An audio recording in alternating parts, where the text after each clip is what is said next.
오늘 말씀의 제목처럼 왕이 되고 싶었던 한 남자의 이야기입니다. 헤롯이라고 하는 사람인데 이 사람이 세례 요한을 죽이게 됩니다. 동생의 아내를 빼앗아서 결혼했고 세례 요한이 그것을 보고 그것은 잘못된 일이다 라고 지적을 하게 됩니다. 18절에 보시면 이는 요한이 헤롯에게 말하되 동생의 아내를 취한 것이 옳지 않다 하였습니다. 헤롯이 세례 요한이 옳지 않다라고 말하고 있는데 여기 말하다는 동사가 미완료 동사입니다. 그러니까 한 번 하고 끝난 게 아니라 만날 때마다 때로는 어떤 장소에든 헤롯이 잘못하고 있다는 것을 계속 지적하게 된 것이죠.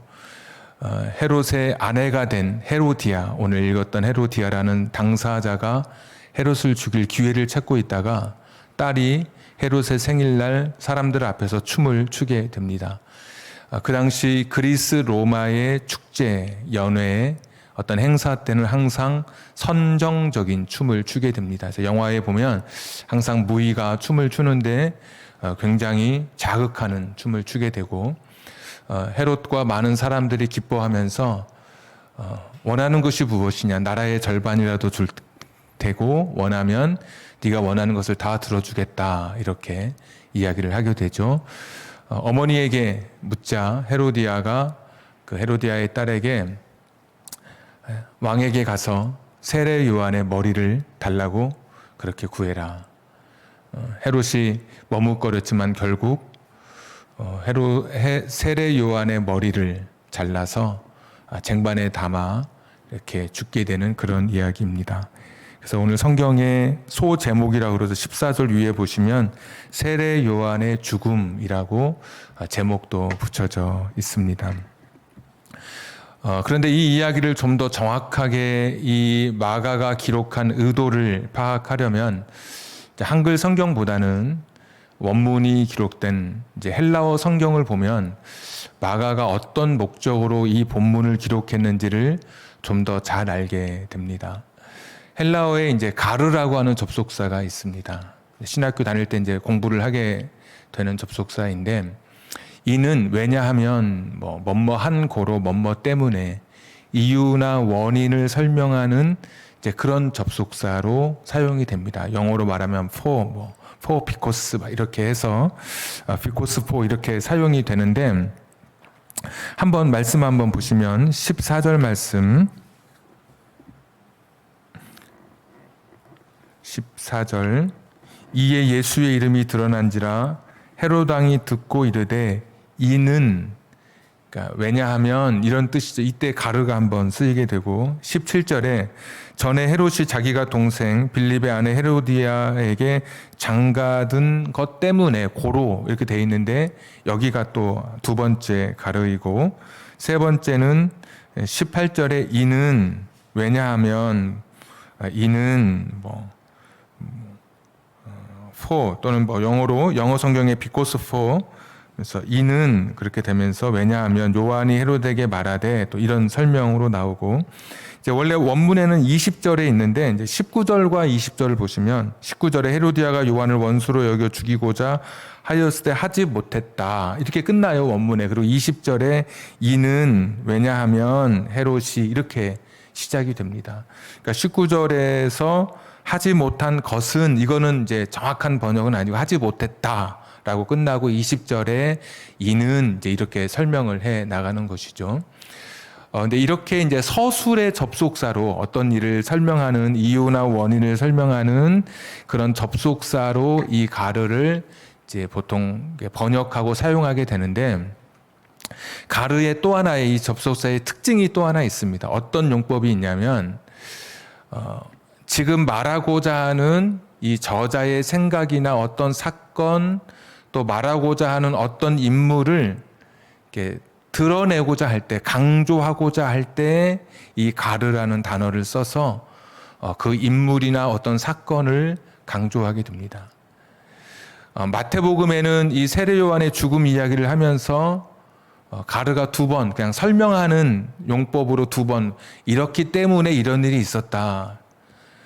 그리고 누가복음에는 아예 가르가 이제 등장하지 않습니다. 세례 요한의 이야기를 하면서. 근데 오늘 마가복음에는 이 가르가 조금 전에 살펴봤던 것처럼 4번 등장해요. 근데 서술하는데 필요한 것을 넘어서서 지금 여기 나오는 어떤 한 사건이나 인물을 강조하려고 마가가 일부러, 그래서 우리는 한글로 봐서 이 가르가 이렇게 여기저기 숨겨져 있어서 잘 이해가 안 되지만 원문으로 보면 이 가르를 통해서 여기 나오는 인물을 지금 마가가 강조하고 있는 거예요. 우리가 성경 같은 데 이렇게 앞에 화면 보여드릴 때 때로는 빨간색으로 표현할 때가 있잖아요. 검은색일 때 빨간색은 뭔가 중요하거나 강조하고 싶을 때 하듯이 지금 마가는 이 세례 요한의 죽음 이야기를 통해서 강조하고 싶은 곳에 이 가르를 붙여놓은 거예요. 그럼 뭘 강조하고 있느냐? 여기 나오는 등장인물을 강조해요. 14절에는 예수님의 소문이 드러나게 되잖아요. 그러면서 예수님을 강조하고 있고, 또 17절에는 헤롯이 강조되고 있고, 18절에는 요한이 강조되고 있고, 20절에는 다시 헤롯이 강조되고 있어요. 그러니까 예수님을 강조하고, 여기 나오는 세례 요한을 강조하고, 헤롯을 강조하면서 지금 이 이야기를 써내려 가고 있는 거예요. 그러니까 사람들에게 이야기 전체의 어떤 이야기보다도 마가가 기록하면서 강조하고 있는 것은 그 등장인물 한 사람 한 사람 한 사람에게 우리말로 하면 빨간색으로 또는 점을 찍고 아니면 볼드 굵게 해서 사람들이 눈에 띄어지도록, 지금 마가가 이 본문을 기록하는데 내가 관심을 갖고 있는 것은 여러분 지금 사람의 이름입니다 라고 하듯이 그렇게 이 가르라는 접속사를 사용하고 있어요. 그래서 오늘 이 성경을 읽는 독자들은 여기 나오는 전체의 이야기를 넘어서서 여기 나오는 한 사람 한 사람 한 사람의 인물을 집중하면서 이 성경을 1차 독자들은 읽게 되는 것이죠. 그러고 보면 세례 요한과 예수님은 우리가 비교해 볼 수 있어요. 되게 많은 부분이 닮아 있습니다. 세례 요한도 회개의 복음을 전파했고 1장에 예수님 역시 회개의 복음을 전파했습니다. 사람들이 비교하면서 역시 세례 요한 예수님이 닮았구나. 또 세례 요한을 가리켜서 사람들이 엘리야라고 부르고 예수님을 향해서도 더러는 엘리야라고 불렀습니다. 그러니까 되게 이제 비슷한 점이 많은 거예요. 그래서 헤롯은 이렇게 말하죠. 16절에 헤롯은 듣고 이르되 내가 목벤 요한 그가 살아났다 하더라. 헤롯은 아예 예수님과 세례 요한을 같은 사람으로 알 정도로 되게 많이 닮아 있는 것이죠. 이것이 이제 마가가 하고 싶은 이야기죠. 이 세례 요한의 죽음이 굉장히 자세하게 기록되어 있는데 이 죽음을 보니까 예수님의 죽음에 거의 1대1 대응하는, 그러니까 세례 요한의 죽음을 이야기하면서 예수님의 죽음의 이야기를 미리 우리에게 보여주는 예시와도 같이 되게 닮아 있는 모습을 보여주고 있어요. 똑같이 옥에 체포됩니다. 세례 요한도 체포되고 예수님도 체포되시죠. 세례 요한은 세례 요한을 죽이려고 했던 헤로디아가 이를 꾸미고 있고, 예수님은 예수님을 죽이려고 했던 대제사장들이 이를 꾸미고 있습니다. 너무 흡사하죠. 세례 요한은 죽을 때 헤롯이 죽이고 싶지 않았습니다. 막 머뭇거리면서 생각하지도 못했던 제안을 받아들일 때 죽일 수 없었지만 죄가 없는 것을 알았지만 어쩔 수 없이 헤롯을 죽이게 되죠. 예수님 역시 빌라도가 죄가 없는 것을 알았지만 예수님도 그냥 그렇게 죽음에 처하게 됐어요. 그러니까 사람들이 볼 때 너무 비슷한 거죠. 세례 요한이 죽어서 장사됩니다. 29절에 요한의 제자들이 듣고 와서 시체를 가져다가 장사하니라. 예수님 역시 장사되었을 때 제자라고 불렀던 아리마대 사람 요셉이 와서 창사하는 장면도 같고, 죽을 때도 세례 요한은 로마의 형벌이었던 참수형에 의해서 죽게 되고, 예수님 역시도 로마의 처형 방법이었던 십자가로 죽음을 맞이하게 되고, 그러니까 보는 사람들로 하여금 야, 되게 닮은 점이 많다. 세례 요한이 걸었던 길, 그 세례 요한의 의인의 죽음처럼 예수님 역시 그렇게 비슷하게 유사하게 너무나 같은 모습으로 그렇게 세상을 떠나시는 그런 죽음의 이야기를 마가가 기록해 놓고 있어요. 뭘 보면 더 정확하냐면 마가가 사용하고 있는 단어를 보면 더 정확합니다. 가령 결박했다, 세례 요한을 결박하고 예수님을 결박했다라고 할 때 결박하다라는 단어가 똑같은 단어를 사용하고 있습니다. 체포했다, 똑같은 단어를 사용하고 있고, 무덤에 장사했다 할 때도 똑같은 단어를 사용하고 있고, 헤로디아가 좋은 기회를 찾았잖아요. 세례 요한을 죽일 기회를. 몇 장만 지나가면 가룟 유다가 예수님을 죽일 기회를 찾는다라고 할 때도 똑같은 단어를 사용하고 있어요. 의도적으로. 그래서 마가가 사용한 단어나 또 오늘 본문의 두 인물을 비교하게 되면 세례 요한과 예수님은 참 많이 닮아 있고, 마가가 강조하는 두 분은 세례 요한과 예수님은 같은 길을 걸어가신 그런 모습으로 이제 제자들, 읽는 사람들에게 그것이 느껴지도록 알도록 이 본문을 기록해 놓고 있어요. 그러면 헤롯과 예수님은 어떻게 될까? 세례 요한과 예수님이 닮았다면 사람들은 당연히 인물에 빨간색이 찍혀 있으니까 이렇게도 비교해보고 이렇게도 비교해보는데, 그러면 헤롯과 예수님은 도대체 어떤 관계가 있을까? 또 궁금하면서 마가가 의도한 대로 인물의 중점을 가지고 또 한번 살펴보겠죠. 비슷한 점도 있습니다. 헤롯은 자기 자신을 이제 왕이라고 생각하고 오늘 본문에도 5번이나 왕이라고 표현되고 있어요. 헤롯 왕이라고. 예수님도 빌라도 앞에 섰을 때 네가 왕이냐라고 할 때 네 말이 옳도다라고 말씀해 주셔요. 헤롯도 왕이고 예수님도 왕인 거예요. 둘 다 왕인 거예요. 같은 시대에 지금. 또 헤롯에게 이제 사람들이 왕이냐고 묻고 또 사람들이 무엇이라고 이야기하냐면 헤롯이 말하기를 내가 나라의 절반을 주겠다라고 이제 사람들에게 이야기하죠. 그 헤로디아의 딸에게 원하면 내가 나라의 절반이라도 주겠다. 자기 나라, 자기 영토 이런 의식이 있었죠.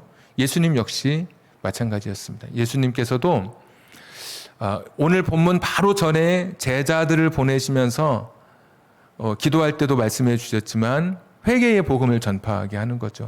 이 회개의 복음은 하나님 나라를 여는 문이잖아요. 그러니까 하나님의 나라가 시작됐다. 지금 헤롯은 자기가 왕이라 그러고 자기 나라 절반 자기 나라 이렇게 할 때 예수님 역시 나도 왕이다. 내가 왕이고 내 나라 하나님의 나라가 시작됐다. 이렇게 말씀하시면서 사람들로 하여금 되게 이제 궁금함을 일으키게 되는 거죠. 야, 누가 왕이냐? 이 본문을 읽으면서 우리는 이미 2000년이 지나고 성경을 읽지만 그 당시 사람들은 지금처럼 이렇게 미디어가 발달돼서 금방금방 소식을 들을 수 없기 때문에 아니 예수라고 하는 사람도 왕이라고 하는데 우리 왕이 헤롯이 있지 않느냐. 근데 진짜 누가 왕이냐. 헤롯도 자기 나라 이야기하는데 예수님도 자신의 나라 하나님의 나라 이야기하는데 진짜 누가 왕이냐. 얼마나 궁금하겠습니까? 그러면서 성경을 계속 보겠죠. 근데 결정적으로 다른 점이 등장하고 있더라고요. 헤롯은 자신의 생일날 식사를 초대하면서 사람들을 불러 모으는데 21절 한번 보겠습니다. 21절. 마침 기회가 좋은 날이 왔으니 곧 헤롯이 자기 생일에 대신들과 천부장들과 갈릴리의 귀인들로 더불어 잔치할세.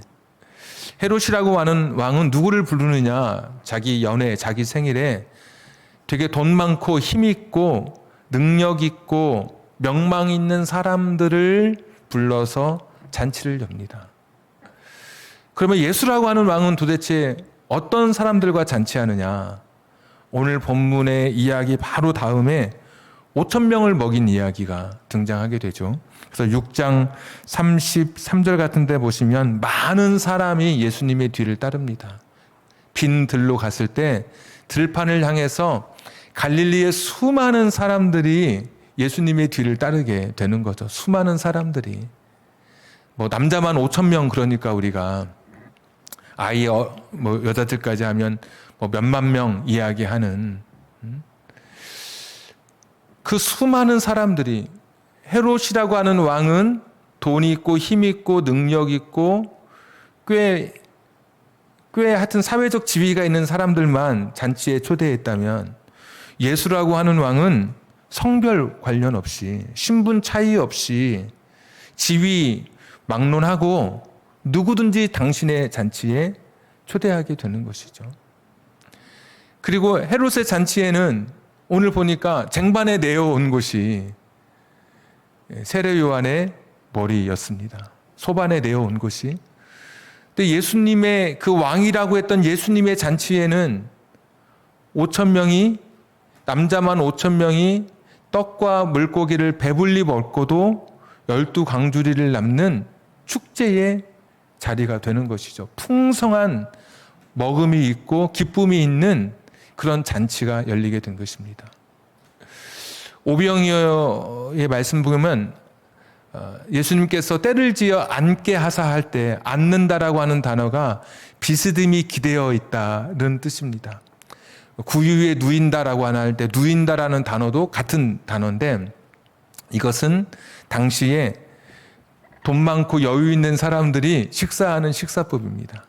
원래 지금은 우리가 의자에 앉아서 먹지만 이전에는 양반다리를 하고 먹었고, 지금은 식탁에 앉아서 먹지만, 대부분 그 옛날의 식탁법은 귀인들 그리고 좀 어느 정도 사는 사람들은, 일반적인 평민은 기대어서, 왼쪽으로 기대어서, 고대 기대어서 비스듬히 누워서 먹습니다. 꼭 우리가 TV 볼 때 방바닥에 누워서 이렇게 팔 베고 음식을 먹듯이, 그런 본문이 오병이어의 앉으사라고 하는 단어입니다.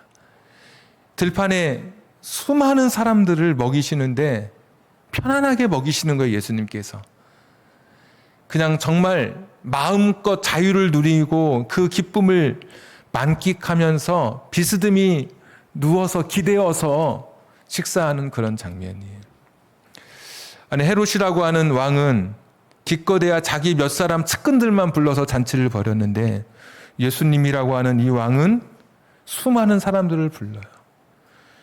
오늘 독자들은 헤롯의 잔치에는 그릇에 담긴 것이, 내온 것이 세례 요한의 머리였는데, 예수님이 벌이신 그 잔치에는 비스듬히 기대어서 정말 편하게, 정말 자유를 누리면서 시간 여유를 가지고 먹는 그런 상황을 보면서, 오병이의 이야기를 보면서, 야, 이게 진짜 누가 우리의 왕일까라는 생각을 하게 되는 것이죠. 예수님께서 제자들을 보내사, 지난주 말씀에 제자들, 12제자를 보내사 할 때, 그 보낼 때 영적으로 죽은 사람을 살리려고 예수님께서 제자들을 보내주셨습니다. 근데 오늘 헤롯이 시위대를 보내요. 세례 요한을 죽이려고 시위대를 보내요. 그래서 27절에 왕이 곧 시위병 하나를 보내어, 이 보내어와 예수님의 제자를 보내어가 또 똑같은 단어예요. 그러니까 한 사람은 사람을 죽이려고 사람을 보내고, 또 한 분은 사람을 살리려고 사람들을 보내는 거예요. 야, 이거 누가 왕이냐, 이거 보면서, 야, 세례 요한과 예수님은 되게 같은 길을 가셨구나. 참 의로우신 분이고 이렇게 죽음을 당하셨구나. 야, 참 이게 동일한 게 많구나. 근데 왕이라고 했던 헤롯과 예수님을 보면서, 야, 둘 다 왕이라고 하고 둘 다 내 나라, 나의 나라를 이야기하는데도, 이게 진짜 그러면 누가 왕이고 진짜 우리를 다스리는 우리의 통치자가 돼야 될 것인가? 한 사람은 감정을 통제하지 못해요. 감정을 절제하지 못하고, 심지어 자기 가족을 또 잘 통제하지 못하죠. 굉장히 이 왕이 되고 싶었던 남자는 자꾸 막 누군가를 연상하게 되는데 굉장히 권력욕이 있었고 과시욕이 있었고 자기 감정을 통제하지 못하는 거예요. 선정적인 춤의 그 분위기에 실수도 하고, 말의 실수죠. 오늘도 말의 실수, 자기 가족을 전혀 돌보지 못해, 헤로디아의 그런 광분하는 것을 전혀 컨트롤하지 못하고 있는 거예요. 자기 측근들, 자기 귀인들 그 잔치에 초대하고, 이제 누가 왕이냐? 예수님은 흔들리지 않는 거예요. 어떤 순간에도 자기 감정 흔들리지 않고 주신 십자가의 사명을 올곧게 향해서 걸어가시는 거예요. 가족에 무슨 문제를 일으키지 않고 가족 간의 의견에 불일치는 있었으나 그러나 나중에 십자가 앞에서 다 모든 것이 해소되면서 예수님의 동생이었던 야고보 또 유다는 성경을 남기기도 하고, 그러니까 사람들이 보면서 이제 누가 왕이냐. 그래서 오병이어의 기적에 보면 나중에 사람들이 그렇게 말하잖아요. 우리의 왕이 되어달라고. 근데 사람들이 성경에는 떡을 먹어서 배불러서 왕이 되어달라고 이야기했지만 그들의 입장에서 보면 진짜 왕은 헤롯이 아닌 거예요. 헤롯처럼 돈 많고 대단한 사람들만 불러 모으는 사람이 진짜 왕일까? 여기 예수님처럼 가난한 우리들을 불쌍히 여기시고 우리들에게 먹을 것을 주시고 풍성히 주시는 분이 진짜 왕이 아닌가? 헤롯처럼 자기 감정을 통제하지 못하고 자기 가족 관리 못하는 그런 사람이 아니라 예수님처럼 딱 굳은 심지를 가지시고 한 길을 걸어가시는 그런 모습을 보면서 정말 이분이, 이 사람이 우리의 왕이 됐으면 좋겠다. 예수님을 왕으로 세우는 것이죠. 예수님께서 이렇게 말씀하십니다. 6장 34절 한번 보시면 예수께서 나오사 큰 무리를 보시고 그 목자 없는 양 같음으로 인하여 불쌍히 여기셨다. 목자 없는 양처럼 여기신 거예요. 왕은 목자라고 여겨지던 시대에 야, 진짜 왕이 없구나. 목자 없는 양처럼 불쌍한 사람들을 보면서 친히 예수님께서 사람들의 왕이 되어주시는 것이죠. 헤롯은 진짜 왕이 되고 싶었던 사람입니다. 왜냐하면 분봉왕이라고 해서 갈릴리 지역만 다스리던 관료에 불과합니다. 로마에서 임명한 관료에 불과한데도 자기는 왕처럼 살고 싶었던 거예요. 그래서 왕으로 불리기를 원했고 자기가 자기 나라의 땅에 반절을 줄 수 있는 권한이 없어요. 그런데도 왕처럼 살고 싶었던 사람이에요. 사람들에게 왕으로 인정받고 싶었어요. 근데 오늘 마가는 가르라는 단어를 사용하면서 그 인물들의 초점을 맞춰서 누가 진짜 왕인지 한번, 우리 말고 그 당시 처음 이 글을 읽는 사람들에게, 이전에는 12제자 보내서 예수님은 사람 살렸는데 헤롯은 사람 죽이려고 사람 보내고 있고, 헤롯 왕은 자기들끼리 먹고 감정 통제 안 되고 가족 관리 안 되고 왕은 되고 싶었으나 예수님의 이어지는 오병이어의 이야기를 보면서 사람들에게 먹을 것을 주시고 불쌍히 여겨주시고 긍휼히 여겨주시고 만져주시는 예수님을 보면서 사람들 스스로 누가 왕인지 판단할 수 있도록 마가가 오늘 이 이야기를 기록해 가고 있는 것이죠. 누가 오늘 우리의 왕이십니까? 누가 진짜 저와 여러분의 왕이십니까? 예수님은 자연을 제어하시고 귀신의 어두운 그런 영적 세력도 권세로 누르시고 질병도 치료해 주시고 죽음까지도 이겨내시는 그분, 우리의 왕이신 그분. 그러면서도 오늘 말씀처럼 세상의 왕과는 다른 정말 사람을 불쌍히 여겨주시고 긍휼히 여겨주시는 분이 오늘 우리의 왕이 아니십니까?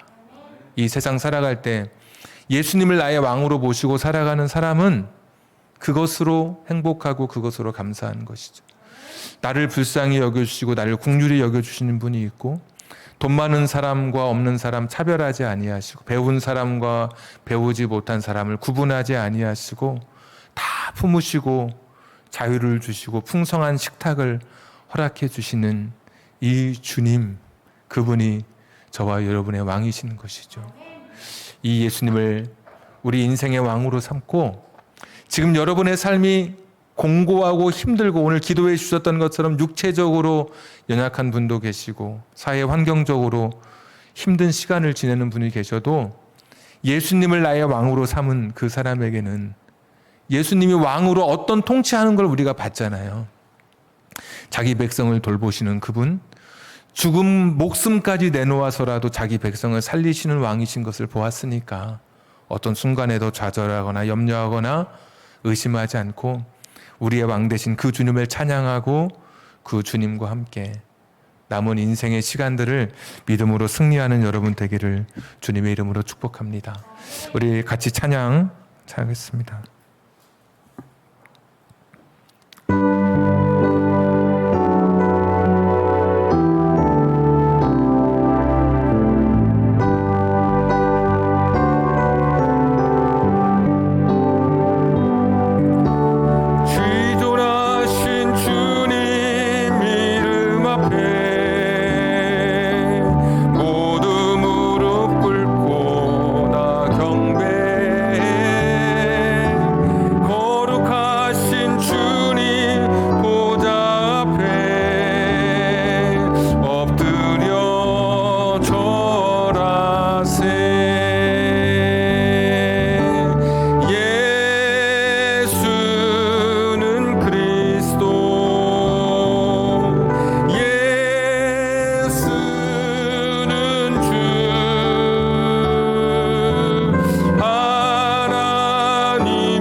기도하겠습니다. 세상의 왕 헤롯은 호의호식하면서 자기 측근들에 둘러싸여 측근들과 함께했던 사람이었습니다. 자기 감정을 통제하지 못하고 자기 아내가 그렇게 잘못된 일을 행하는데도 자기 가족을 관리하지 못한 채 자기 감정이 휘둘려서 잘못된 일을 결정하고 오직 자기만을 위해서 권력을 가진 사람, 돈 있는 사람들만 불러서 그들과 함께 왕이 되고 싶었던, 왕이 아니었음에도 노마에 임명받은 관료였음에도 불구하고 왕이 되고 싶었던 그런 사람이었습니다.